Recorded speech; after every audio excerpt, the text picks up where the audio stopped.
From the organizational homepage, select the desired course using the My Course widget or the course selector icon at the top right of the page.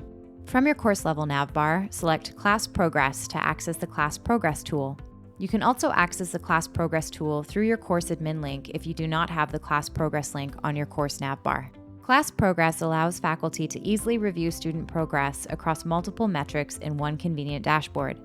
They can access individual student data, select progress indicators for more detailed information, and hover over a student's thumbnail to communicate through email or instant message. To edit your class progress dashboard, click the Settings gear in the top right corner to configure your dashboard. Select the drop-down menu beside each progress tracker to reorder your dashboard or replace with different progress metrics. Once configured, select Save and Close. To further explore all 10 metric categories found in the progress summary, select the student's name next to their thumbnail or the specific metric category.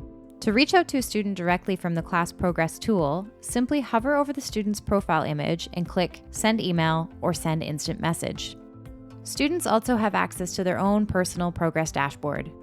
To learn more, please refer to View Course Progress with the Class Progress tool.